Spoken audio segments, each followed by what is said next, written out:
This is Singapore, a heaven on earth. In Southwest Asia, this island is rising above the rest. Singapore has been working on green strategies since 1992. Their ultimate goal is to evolve into a city with a garden. Even in the last 20 years, they have converted 47% of the land into the green space. Even most of the houses have covered their roof with the green spaces. In our last video, we discussed the Cornwall Step Garden House, and many people requested us to explain the roof garden system. In today's video, we will learn how to design these roof gardens.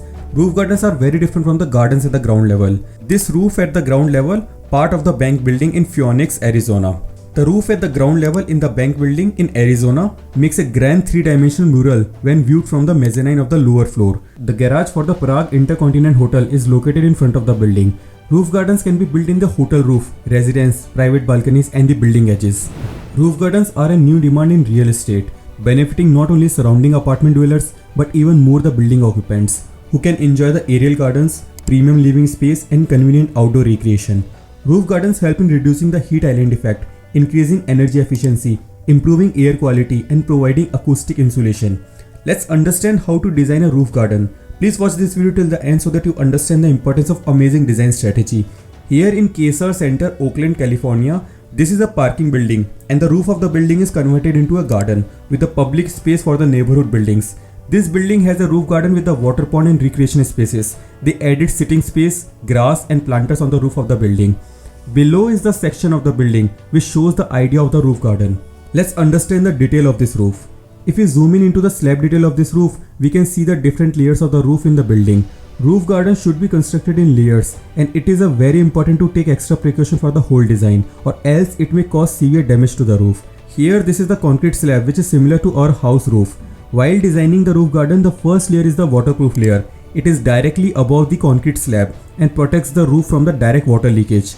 Then comes the protection board. The protection board is applied over the waterproofing membrane and serve as the protective barrier for the membrane during the garden construction. These protection boards also protect the membrane from damaging by the garden tools and mechanical equipment. The third layer in the roof garden is the insulation material. Usually polyurethane insulation board is used for this purpose. These insulations are durable, damp-proof and moisture resistant. The fourth layer in the roof garden is the drainage medium. Drainage is a super important for the roof garden and if you have a good budget, try to use the high quality drainage system for the house. This will save your long-term maintenance cost for the roof garden. The fifth layer in the roof garden is the filter medium.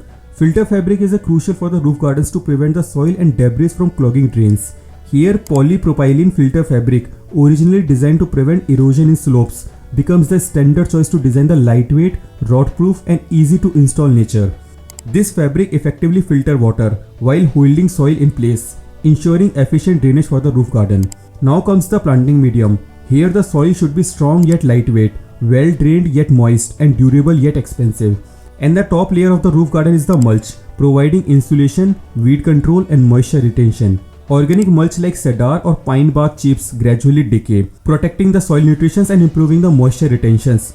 Let's quickly recap these layers. The first layer is the waterproofing layer, the second layer is the protection board, the third layer is the insulation material and the fourth layer is the drainage medium. The fifth layer comes the filter medium, then comes the planting medium and the top layer is the mulch. Let's understand the drainage medium. Good drainage is super important for the roof garden. If water can't drain properly, it can kill the plants and damage the buildings. A good drainage system has two parts, the drainage material on top of the roof's concrete slab and the drains and the pipes that carry water away from the roof to prevent pooling and flooding. It is not just about the drains though, the type of the soil and whether you use the filter fabric also affect how well the drainage will work. So when planning a roof garden, don't forget about these details. Maintenance of the drainage system is also crucial. The drainage layer on the roof garden is crucial in preventing for the water buildup.